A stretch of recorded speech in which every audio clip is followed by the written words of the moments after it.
একটা কথা বলবো বলবো করে অনেক দিন ধরে বলা হইতেছে না, তা আজকে বললেই ফেলাই। অনেক দিন ধরে জমা রাখছি, আজকে সুযোগ পাইছি, তো বললেই ফেলাই। ফুল ভিডিওটা দেখবেন, কিন্তু ঠেলা মাইরা উপরে উঠাই দেন না, ফুল ভিডিওটাই দেখবেন, কথাটা শুনবেন যে কি বললাম।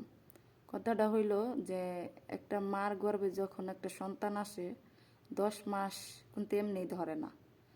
মাটা কিন্তু অনেক কষ্ট করে। আর মনে করেন যে মাই না খাইলে কিন্তু সন্তানটা খাইতে পারবো না, মাই খাইলেই কিন্তু সন্তানটা খাইবো আর বড় হইব। তো এরকম মনে করেন এই যে আমরা ফেসবুক, ইউটিউব, টিকটক এটি চালাই, তাহলে আপনারা যদি like, comment, share, copy link না করেন, তাহলে আইডিটা বড় হইব।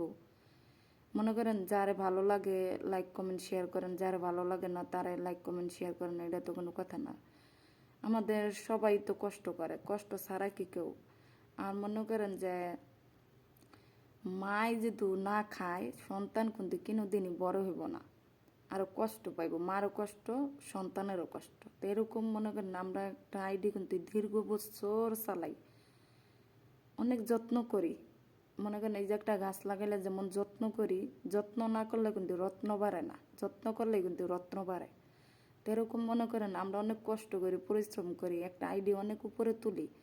যখন মনে করেন একটা সন্তান, এই যে মনে করেন যেমন আস্তে আস্তে আস্তে আস্তে বড় করি, অনেক একটা আপদে বিপদে পড়লে কিন্তু মার অনেক কষ্ট লাগে। একটা গাছ লাগাইলে কিন্তু অনেক কষ্ট লাগে, গাছটার দু কিছু হয় তাহলে কিন্তু অনেক কষ্ট লাগে। তো এই যেরকম মনে করেন আইডিটা, মানুষের আইডি দেখলে কিন্তু আফসোস করি, কিন্তু নিজের আইডি দেখতে গেলে মনে হয় চোখ দিয়ে পানি বাইরে পড়ে। তাহলে কোন আপনাকে লাগে আমরা কি লাগে এত কষ্ট করতেছি, আর আপনাকে তো ফলো করি, তাও আপনারা আমাকে ফলো করেন।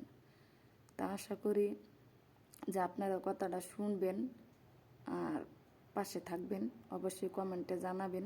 আর আমি অলরেডি কিন্তু আইসা পড়ছি, কোন জায়গায় আসছি তাও কিন্তু বলি নাই। তো বলবো সময়ের অপেক্ষাতে, ভালো থাকবেন, সুস্থ থাকবেন, পরবর্তী আবার বলবো। তো আল্লাহ হাফেজ।